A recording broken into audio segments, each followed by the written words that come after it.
नमस्कारजी सर्वांना. तर मी आज जात आहे 9व्या हवन कार्याला कानकाटी कांढरी येथे. सेवक सुखी झाले, आयुष्य त्यांचे आनंद.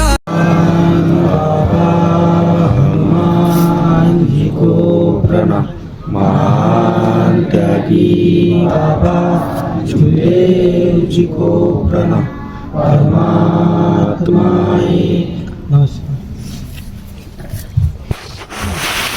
परमपूज्य परमात्मा सेवक मंडळ वर्तमान नगर नागपूरच्या वतीने आजचे 9वे हवन कार्य विठ्ठल भाऊ वरखडे यांच्या निवासस्थानी पार पडले. त्यानिमित्त एका भगवंताची चर्चा बैठक चालू आहे. या चर्चा बैठकीमध्ये सृष्टीचे विधाता जगाचे निर्माता भगवान बाबा हनुमानजी उपस्थित आहेत. भगवंताला माझा प्रणाम. तसेच या चर्चा बैठकीमध्ये मानव धर्माचे संस्थापक मानत्यागी बाबा झुंजेवडी पण उपस्थित आहे. बाबाला माझा प्रणाम. या चर्चा बैठकीमध्ये आई वाराणसी पण आई उपस्थित आहे. आईला माझा प्रणाम. या चर्चा बैठकीला लाभलेले अध्यक्ष उमेश भाऊ आष्टनकर यांना पण माझा नमस्कार. या चर्चा बैठकीला लाभलेले उपाध्यक्ष माझे मार्गदर्शक सोनटक्के काकाजी यांना पण माझा नमस्कार. मंचावर बसलेले ज्येष्ठ सेवक यांना पण माझा नमस्कार. इथे बसलेले सेवक सेविका बालसेवक यांना माझा नमस्कार. मी थोडक्यात अनुभव म्हणजे 9व्या हवनाचा माझा जो 9वा हवन झालं त्याचा अनुभव आणि 12 वर्षाचा त्याग झाला त्याच्यातला अनुभव म्हणजे एकाग्रता आलेला अनुभव आहे. माझं 9वं हवन होतं. माझ्यावर 5 दिवसांना आपत्ती आली होती. तर कुठं न जाता मी माझ्या खारीमध्ये वकर हाणायला गेलो होतो. तर मी काट्या तोडायचा. तर माझा मुलगा होता शिल्लक. तर माझ्या मुलाला म्हणलं, छोटासा मुलगा आहे 10 वर्षाचा, त्याला म्हणलं का तू वकर हाण, मी तेपर्यंत काट्या तोडते घराच्या.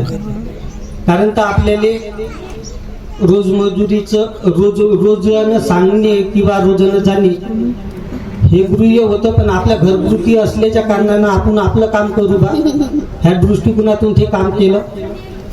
तर मीनं आणि 9वं हवन होईल त्यानिमित्त कारण मीनं शेवकीना येईन बा. माझ्या घरी बाथरूम नव्हतं. तर बाथरूम शेवकीना येईन म्हणून मीनं कॉलमचे गड्डे खोदले होते. तर आता आपल्याला एक दिवसाचं कार्य करायचं आहे. तर ह्या कार्यामध्ये कसं होईल बा हे बाथरूम घरगृहस्थीमध्येच कसं होईल बा, दुसऱ्याले आमंत्रित करायला लागत म्हणून मी ते तिथंच थप्प ठेवलं. तर माझा मुलगा वकर आणता आता घरापाशी शेती आहे माझी. तर त्या शेतीमध्ये का नाही माझा बैल पडला. एक बैल पडला. माझी पत्नी तिथंच भांडी घासत होती कारण तर घराला लागूनच आहे माझी शेती. तर पडल्यानंतर बैलचे 2 पाय गेले खड्ड्यामध्ये, कॉलमच्या गड्ड्यामध्ये गेले. तर तिथूनच मी धुऱ्यावर असल्याच्या कारणाने मीनं माझ्या पत्नीला शेवकीला म्हणलं का एवढे मोठे बैल तुला दिसत नाही का. आता बैल न जाता मुलाची काही हानी झाली असती तर हे सांगितलं. पण मी रागावला होतो. काडी होती माझ्यापाशी. राग आला पण उचलला नाही. म्हणजे काडी उचलली नव्हती आणि माझी पत्नी लढली. कारण तर मी चर्चा बैठकीत जावं पण माझी सुरुवात कारण तर 13 महिने मी सतत कार्य केले त्याच्यानं मला अनुभव नव्हता. मार्गात जुळल्यानंतर 13 महिने केल्यानंतर चर्चा बैठकी केली पण अनुभव नव्हता. अनुभवण्याच्या कारणानं रागाने बंद करणे हा आपल्या त्यागामध्ये खूप मोठा शब्द आहे. तर हे मी काकाजीला फोन करून सांगितलं, काकाजी मला राग आला पण काडी माझ्याच पाशी होती, मी उचलली नाही.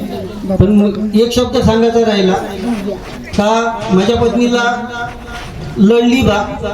मला असं गुह्य वाटलं नव्हतं का माझी पत्नी लढली तर, नाही तर त्याग तेव्हाच तुटला असतं.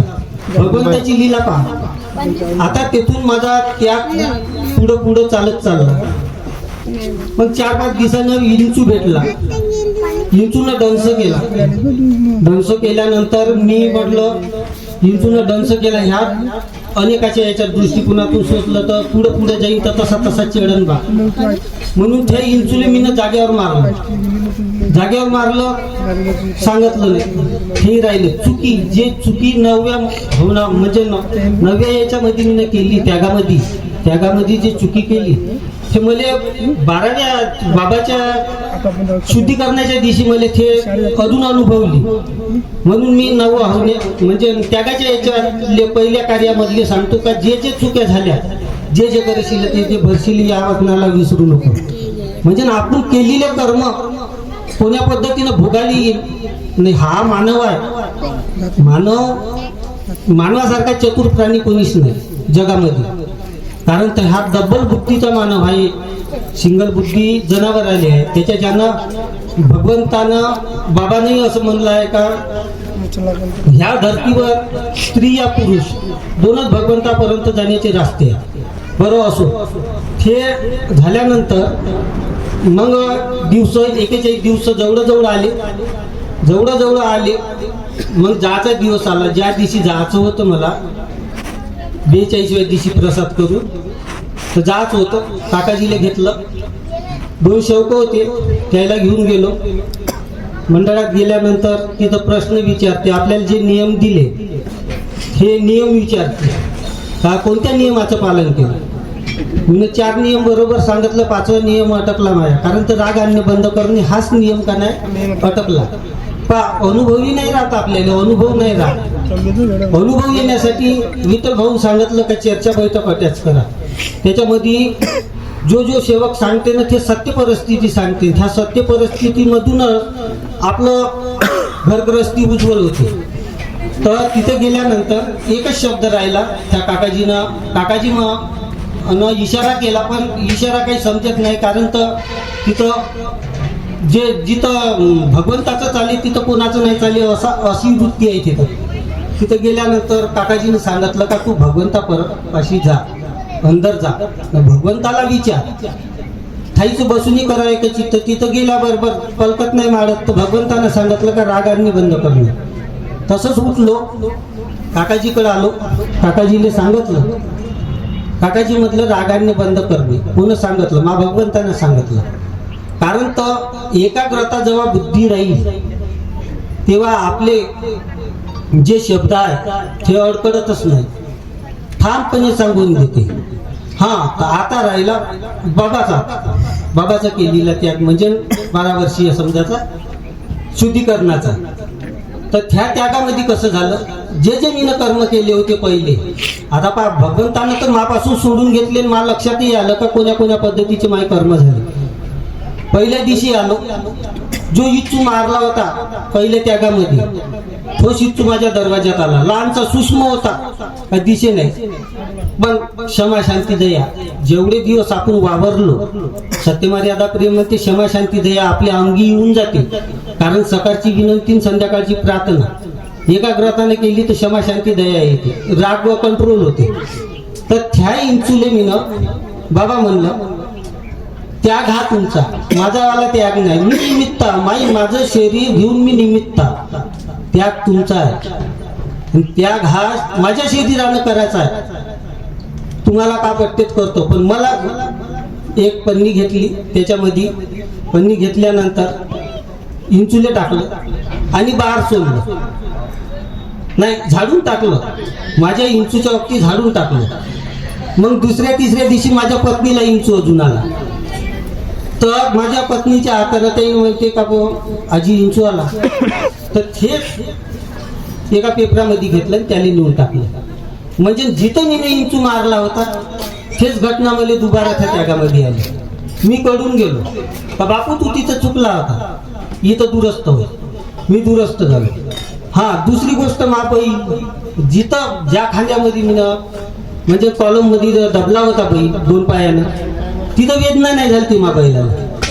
पण ह्या त्यागामध्ये मी माझ्या सरळ धुळ्यानं बैल चारला आणि आता बैल घराकडे काढायचा बा, तितक्यामध्ये बैल लंगडा झाला. कसा झाला मालूम नाही, चोपडा रस्ता होता.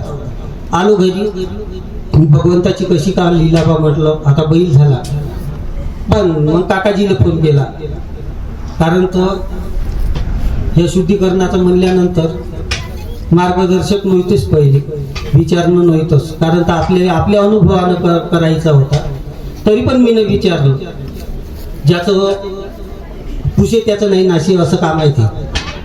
विचारायला काही हरकत आहे. आपण फावल्या वेळा तर काकाजीने म्हटलं, माझा बैल लंगडा झाला, कसं का करायचं. काकाजीने म्हटलं, जे मिरच्या काढलेल्या तिखट टाका लागेल, गरम पाणी करावं लागेल. मिरच्या काढलेल्या थेच मिरच्याचं मी पाणी केलं, गरम केलं आणि ते बैलावर सोडलं, 3 फुका मारल्या बैलावर. अर्धा तास झाल्यानंतर बैल सीधा आला. तर मला अनुभवलं, माझा बैल पहिल्या त्यागामध्ये कॉलममध्ये पडला होता, आता दुसऱ्या त्यागामध्ये ह्या लंगडा झाला. तर तोही पण भगवंताच्या कृपेनं सीधा झाला. सांगायचं काय, आपल्याला कर्म सोडणार नाही. आपण चांगलं करू, कोणाचं आपलं चांगलं होणार. कर्म तेच म्हणते, जे जे करशील ते भरशील.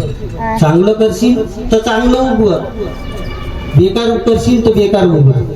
इथेच माझे 2 शब्द संपवते. साऱ्यांना माझा नमस्कार.